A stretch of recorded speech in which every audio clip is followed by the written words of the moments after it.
خوش آمدید آپ سب سننے والوں کا استقبال ہے۔ یہ گفتگو آپ کے لیے لارڈز ہوم کی جانب سے پیش کی جا رہی ہے۔ ہم یہاں کتاب یسوع میں جینا کے اسباق کا آپ جانتے ہیں گہرائی سے مطالعہ کر رہے ہیں۔ پچھلی نشستوں میں ہم 8 اسباق مکمل کر چکے ہیں۔ امید ہے وہ آپ کے لیے مددگار ثابت ہوئی ہوں گی۔ آج ہم آگے بڑھ رہے ہیں سبق نمبر 9 کی طرف، اور اس کا عنوان ہے عظیم تبادلہ۔ اچھا، یہ عنوان خود ہی بڑا دلچسپ ہے نا؟ عظیم تبادلہ، آخر یہ ہے کیا؟ کس چیز کا تبادلہ؟ اور یہ عظیم کیوں ہے؟ کسی کی زندگی میں، اس کی ایمان میں اس کی کیا اہمیت ہو سکتی ہے؟ آئیے آج کوشش کرتے ہیں کہ اس کو ذرا کھول کر سمجھیں۔ تو شروع کرنے کے لیے ایک بنیادی سوال جو کتاب اٹھاتی ہے وہ یہ ہے کہ جب ابدی زندگی، وہ نئی زندگی جو مسیح میں ہے، کسی شخص کے اندر آتی ہے تو ہوتا کیا ہے اصل میں؟ یہ کوئی معمولی بات تو نہیں لگتی۔ کتاب رومیوں باب 5 آیت 10 کا حوالہ دیتی ہے۔ وہاں لکھا ہے، کیونکہ جب ہم دشمن ہی تھے تو خدا کے ساتھ اس کے بیٹے کی موت کے وسیلے سے ہمارا میل ہو گیا۔ تو میل ہو جانے کے بعد تو ہم اس کی زندگی کے سبب سے ضرور ہی بچیں گے۔ یہاں موت سے میل اور پھر زندگی سے بچنے کی بات، یہ کیسے کام کرتا ہے؟ جی، آپ نے بالکل صحیح نقطہ اٹھایا ہے۔ یہی تو بنیاد ہے جسے ہم عظیم تبادلہ کہہ رہے ہیں۔ یہ صرف معافی نہیں ہے، یہ اس سے کہیں زیادہ گہری بات ہے۔ خدا اپنے فضل سے ہماری پرانی گناہ آلود فطرت، وہ فطرت جو خدا سے دور تھی، اسے لے لیتا ہے، اور بدلے میں وہ ہمیں اپنے بیٹے یسوع مسیح کی نئی پاک راست باز فطرت دیتا ہے۔ یہ ایک مکمل، آپ کہہ لیں، تبدیلی ہے، جیسا کہ دوسرا کرنتھیوں 5:17 میں بالکل واضح لکھا ہے۔ بس اگر کوئی مسیح میں ہے تو وہ نیا مخلوق ہے، پرانی چیزیں جاتی رہیں، دیکھو وہ سب نئی ہو گئی ہیں۔ غور کریں، یہ نہیں کہا کہ پرانی چیزوں کو بہتر کیا یا ٹھیک کیا، بلکہ وہ جاتی رہیں، ختم، اور سب کچھ نیا ہو گیا۔ یہ شناخت کی، وجود کی تبدیلی ہے۔ نیا مخلوق، یہ تو بہت انقلابی لگتا ہے، لیکن عملی زندگی میں اس کا کیا مطلب ہے؟ کیا یہ صرف ایک سوچ ہے یا روزمرہ کے تجربے میں بھی نظر آتا ہے؟ کتاب میں رومیوں 7 اور غلطیوں 5 کے حوالے بھی ہیں۔ رومیوں 7 میں تو وہ کشمکش ہے نا پولس رسول کی، کہ جو اچھا کرنا چاہتے ہیں وہ نہیں کر پاتے، اور جو برا نہیں کرنا چاہتے وہی ہو جاتا ہے۔ تو پھر یہ نیا مخلوق والی بات اس کشمکش کے ساتھ کیسے؟ جی، یہ بہت اہم سوال ہے۔ نیا مخلوق بننے کا یہ مطلب نہیں کہ پرانی خواہشات یا آزمائشیں فوراً ختم ہو جاتی ہیں۔ رومیو 7 بالکل اسی اندرونی کشمکش کو بیان کرتا ہے جو ایک ایماندار محسوس کر سکتا ہے۔ پرانی فطرت کی باقیات اور نئی فطرت کے بیچ ایک جنگ۔ لیکن جو کلیدی فرق ہے وہ یہ ہے، پہلے پرانی فطرت غالب تھی، گناہ کی طرف جھکاؤ قدرتی تھا۔ اب مسیح میں نئی فطرت غالب آ چکی ہے۔ اب اندر سے، دل کی گہرائی سے راست بازی کی خواہش ہے، خدا کی مرضی پوری کرنے کی چاہت ہے۔ غلاطیوں 5:17 کہتا ہے نا کہ جسم روح کے خلاف ہے اور روح جسم کے خلاف۔ یہ کشمکش خود اس بات کا ثبوت ہے کہ اندر ایک نئی خدائی فطرت موجود ہے جو لڑ رہی ہے۔ پہلے تو یہ جنگ تھی ہی نہیں، کیونکہ حکمران ایک ہی تھا، گناہ۔ اب 2 ہیں، اور نئی فطرت روح القدس کی مدد سے فتح کے لیے موجود ہے۔ تو یہ صرف رویے کی بات نہیں، یہ بنیادی طور پر اس بات کی تبدیلی ہے کہ کون ہماری زندگی پر راج کرتا ہے۔ اچھا، یہ وضاحت بہت مددگار ہے۔ گویا اب اندر ایک نئی طاقت موجود ہے جو لڑ سکتی ہے۔ ٹھیک ہے، کتاب یہ بھی کہتی ہے کہ یہ عظیم تبادلہ ہمیں ایک نئے عہد میں بھی لاتا ہے۔ عہد کا تصور تو پرانے عہد نامے میں بہت اہم تھا۔ یہ نیا عہد پرانے سے کیسے الگ ہے؟ اس کی کیا خاص بات ہے؟ جی بالکل، نئے عہد کا خیال اس تبادلے کا ایک ضروری حصہ ہے۔ عبرانیوں باب 8 میں لکھا ہے کہ مسیح کی خدمت پہلے سے بہتر ہے، کیونکہ وہ ایک بہتر عہد کا درمیانی ٹھہرا جو بہتر وعدوں پر قائم ہے۔ آیت 7 میں تو یہ بھی کہا گیا کہ اگر پہلا عہد یعنی پرانا عہد بے نقص ہوتا تو دوسرے یعنی نئے عہد کی ضرورت ہی نہ پڑتی۔ اس کا مطلب ہے کہ پرانے عہد میں کوئی کمی تھی۔ وہ کمی کیا تھی؟ دیکھیں، بنیادی کمی یہ تھی کہ پرانا عہد شریعت کے اصولوں پر تھا، قوانین کی ایک لسٹ جن پر انسان کو اپنی طاقت سے عمل کرنا تھا۔ وہ انسان کی فرما برداری پر منحصر تھا، اور تاریخ بتاتی ہے کہ انسان ناکام رہا۔ دوسرا کرنتھیوں 3:6 میں پولس رسول کہتے ہیں کہ خدا نے ہمیں نئے عہد کے خادم ہونے کے لائق کیا، نہ لفظوں کے بلکہ روح کے، کیونکہ لفظ مار ڈالتے ہیں مگر روح زندہ کرتی ہے۔ یہاں لفظ سے مراد پرانے عہد کی شریعت ہے جو گناہ دکھاتی تھی، سزا لاتی تھی مگر طاقت نہیں دیتی تھی۔ کتاب میں ایک بڑا دلچسپ موازنہ بھی ہے۔ خروج 32 میں جب شریعت توڑی گئی تو تقریباً 3000 لوگ مارے گئے۔ یہ پرانے عہد کے لفظ کا نتیجہ تھا، موت۔ اس کے بالکل الٹ اعمال باب 2 میں پنتقست کے دن جب خوشخبری سنائی گئی اور روح القدس آیا تو تقریباً 3000 لوگوں نے کلام قبول کیا، بپتسمہ لیا اور نئی زندگی پائی۔ یہ نئے عہد کی روح ہے جو زندگی دیتی ہے۔ نیا عہد مسیح کے کام پر قائم ہے، اس کی موت، اس کا جی اٹھنا، ہماری کوششوں پر نہیں، یہ خدا کے فضل اور اس کی وفاداری پر مبنی ہے۔ اسی لیے یہ دائمی تحفظ دیتا ہے، سلامتی دیتا ہے۔ یہ تو واقعی بہت بڑا فرق ہے، ہماری کوششوں پر مبنی ایک غیر یقینی تعلق سے خدا کی وفاداری پر مبنی ایک پکا یقینی تعلق۔ تو پھر اس نئے عہدے میں، اس نئی حیثیت میں ہمیں وراثت کیا ملتی ہے؟ یہ سوال تو ذہن میں آتا ہے کہ آخر اس سب کا نتیجہ کیا ہے ہمارے لیے؟ اور نتیجہ کوئی معمولی نہیں بلکہ ایک ابدی اور شاندار میراث ہے۔ دوسرا پطرس باب 1 آیت 4 اسے اتنی خوبصورتی سے بیان کرتی ہے، چنانچہ اس نے ان کے وسیلے سے ہم سے بڑے اور گراں بہا وعدے کیے ہیں، تاکہ تم ان کے وسیلے سے اس خرابی سے چھوٹ کر جو دنیا میں بری خواہش کے سبب سے ہے، ذات الہی میں شریک ہو جاؤ۔ غور کریں، ذات الہی میں شریک ہو جاؤ۔ یہ ہے ہماری میراث، خدا کی اپنی فطرت، اس کی پاکیزگی، اس کی محبت، اس کی قدرت، اس میں شریک ہونا۔ یہ صرف جنت میں جگہ نہیں بلکہ ابھی سے اسی زندگی میں خدا کی زندگی میں حصہ دار بننا ہے۔ ذات الہی میں شریک ہونا، یہ تو بہت ہی گہری بات ہے۔ یہ ہوتا کیسے ہے؟ کیا یہ بس ایمان لانے پر خود ہی ہو جاتا ہے؟ یہاں روح القدس کا کردار آتا ہے۔ رومیو باب 8 آیت 9 بالکل صاف کہتی ہے کہ اگر کسی میں مسیح کا روح نہیں تو وہ اس کا نہیں۔ یعنی جس لمحے کوئی شخص سچے دل سے یسوع مسیح کو قبول کرتا ہے، اسی لمحے روح القدس اس کے اندر آ کر بس جاتا ہے۔ روح القدس کا اندر آنا ہی ہمیں خدا کی ذات میں شریک ہونے کے قابل بناتا ہے۔ وہ خدا کی زندگی کو ہمارے اندر لاتا ہے۔ اچھا، کتاب میں آگے روح القدس سے معمور ہونے کا بھی ذکر آتا ہے۔ اگر روح القدس نجات پر ہی اندر آ جاتا ہے تو پھر یہ معمور ہونا یا بھرپور ہونا کیا ہے؟ کیا یہ کوئی الگ چیز ہے؟ یہ ایک بہت اہم نکتہ ہے۔ دیکھیں، نجات پانا، گناہوں کی معافی، مسیح کے ساتھ مرنا، یہ سب نجات کا آغاز ہے، منزل نہیں۔ رومیو 5:10 یاد ہے، میل ملاپ کے بعد ہم اس کی زندگی کے سبب سے بچیں گے۔ روح القدس سے معمور ہونا اسی زندگی کو پوری طرح سے بھرپوری سے تجربہ کرنے کے بارے میں ہے۔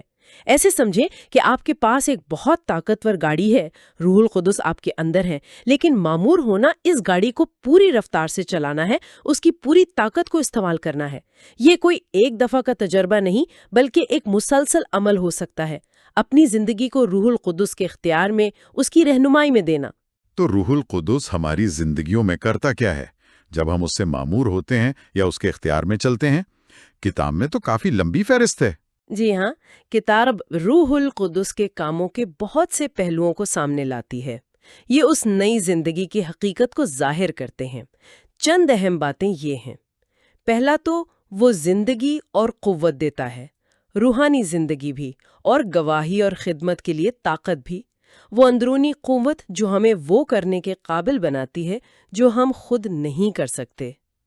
پھر وہ رہنمائی اور تعلیم دیتا ہے، ہمارا مددگار ہے، سچائی کی راہ دکھاتا ہے، خدا کی باتیں سکھاتا ہے، یاد دلاتا ہے، اس کی مرضی ہم پر کھولتا ہے۔ تیسرا، وہ تبدیلی اور پاکیزگی لاتا ہے، گناہ کی غلامی سے آزاد کرتا ہے، ہمارے اندر خدا جیسا کردار بناتا ہے، محبت، خوشی، اطمینان یعنی روح کا پھل، وہ ہمیں اندر سے بدلتا ہے۔ چوتھا، وہ خدا سے تعلق کو گہرا کرتا ہے، ہمیں دعا کرنا سکھاتا ہے، یہاں تک کہ جب ہمیں سمجھ نہیں آتا کیا دعا کریں، وہ خود ہمارے لیے شفاعت کرتا ہے، وہ تسلی دیتا ہے، اطمینان بخشتا ہے۔ اور پانچواں، وہ خدمت کے لیے لیس کرتا ہے، ہر ایماندار کو مختلف روحانی نعمتیں دیتا ہے تاکہ کلیسیا بڑھے اور خدا کا کام ہو۔ تو آپ دیکھ سکتی ہیں کہ روح القدس کا کام کتنا وسیع اور عملی ہے۔ یہ صرف کوئی راز کی بات نہیں بلکہ ایک شخصیت ہے جو ہماری زندگی کے ہر حصے میں شامل ہونا چاہتا ہے۔ یہ واقعی حیران کن ہے۔ روح القدس کا کردار تو اس تبادلہ شدہ زندگی کو جینے میں بالکل مرکزی ہے۔ اچھا، کتاب میں ایک اور لفظ استعمال ہوا ہے، روح القدس کی مہر لگنا۔ یہ مہر کیا چیز ہے؟ یہ ایک اور بہت خوبصورت بات ہے جو ہماری سلامتی اور شناخت کو ظاہر کرتی ہے۔ افسیوں باب 1 آیات 13 اور 14 میں اس کی بہت اچھی وضاحت ہے۔ وہاں لکھا ہے کہ جب ہم نے کلام حق یعنی نجات کی خوشخبری سنی اور ایمان لائے تو ہم پر موعودہ روح القدس کی مہر لگ گئی۔ اس مہر کے کئی مطلب ہے۔ ایک تو یہ ملکیت کا نشان ہے، جیسے پرانے زمانے میں بادشاہ اپنی مہر لگا کر بتاتے تھے کہ یہ چیز میری ہے، ویسے ہی روح القدس کی مہر ہم پر خدا کی ملکیت کا نشان ہے، ہم اس کے ہیں۔ دوسرا، یہ تحفظ کی ضمانت ہے۔ مہر چیزوں کو محفوظ رکھنے کے لیے بھی لگتی تھی۔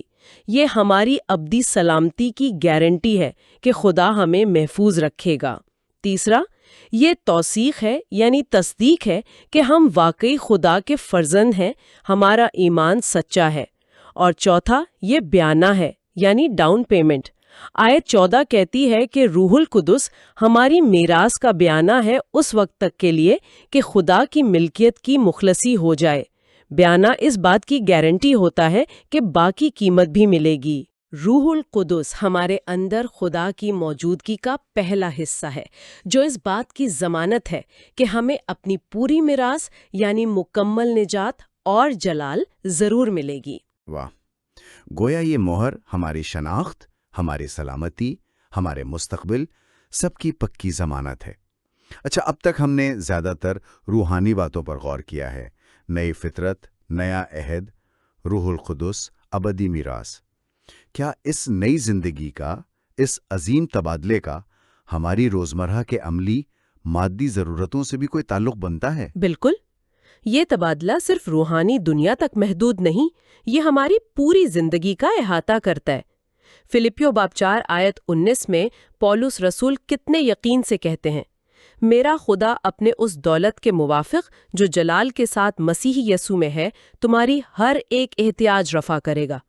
اور یہاں ہر ایک احتیاج کہا گیا ہے، ہر طرح کی، روحانی، جذباتی، جسمانی، مالی، سب۔ لیکن یہ ہوتا کیسے ہے؟ کیا یہ کوئی جادوئی فارمولا ہے؟ نہیں، جادو نہیں بلکہ تعلق کا معاملہ ہے۔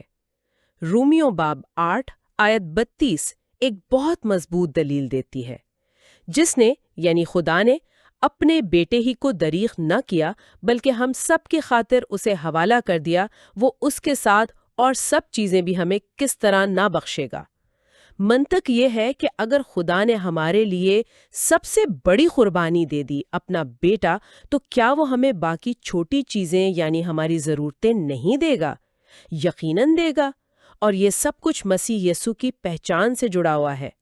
دوسرا پطرس باب 1 آیت 2 کہتی ہے، خدا اور ہمارے خداوند یسوع کی پہچان کے وسیلہ سے فضل اور اطمینان تم پر زیادہ ہوتا جائے۔ اور فوراً بعد آیت 3، چنانچہ اس کی الہی قدرت نے وہ سب چیزیں جو زندگی اور دینداری سے متعلق ہیں ہمیں اس کی پہچان کے وسیلہ سے عنایت کیں۔ یعنی جیسے جیسے ہم مسیح کو زیادہ جانتے ہیں، پہچانتے ہیں، ویسے ویسے اس کی قدرت ہماری زندگی اور دینداری کے لیے، جس میں ہماری عملی ضرورتیں بھی شامل ہیں، ہر چیز مہیا کرتی جاتی ہے۔ یہ تعلق پر مبنی فراہمی ہے۔ تو یہ صرف ضرورتوں کا پورا ہونا نہیں بلکہ مسیح کو جاننے کے ذریعے سے ہے۔ یہ واقعی ایک مکمل تصویر ہے۔ کیا ہم یہ کہہ سکتے ہیں کہ یہ عظیم تبادلہ انسان کو اس اصلی مقصد کی طرف واپس لے جاتا ہے جس کے لیے وہ بنایا گیا تھا؟ یقیناً، یہ اس پوری گفتگو کا ایک بہت اہم نقطہ ہے۔ پیدائش باب 1 آیت 26 ہمیں بتاتی ہے کہ خدا نے انسان کو اپنی صورت اور شبیہ پر بنایا۔ مقصد تھا کہ انسان زمین پر خدا کی نمائندگی کرے، اس کی خوبیوں کو ظاہر کرے۔ لیکن گناہ نے اس شبیہ کو خراب کر دیا اور انسان اپنے اصلی مقصد سے دور ہو گیا۔ مسیح میں یہ عظیم تبادلہ، پرانی ذات کا نئی سے بدلنا، روح القدس کا اندر آنا، خدا کی ذات میں شریک ہونا، یہ سب اسی اصلی شبیہ اور مقصد کی بحالی ہے۔ اب چونکہ مسیح کی زندگی ہمارے اندر ہے، ہم دوبارہ اس قابل بنائے گئے ہیں کہ خدا کی شبیہ کو ظاہر کریں۔ ہمارا مقصد اب یہ ہے کہ ہم اس تبادلہ شدہ زندگی کو قدرتی طور پر جئیں، اپنی سوچ سے، اپنے رویے سے، اپنے کاموں سے مسیح کی فطرت اور محبت کو ظاہر کریں۔ یہ صرف اصولوں پر چلنا نہیں، بلکہ اندر جو نئی زندگی ہے اسے باہر آنے دینا ہے۔ بہت خوب۔ تو آئیے آج کی اس ساری بات چیت کے اہم نکات کو ایک بار پھر ذہن میں لاتے ہیں۔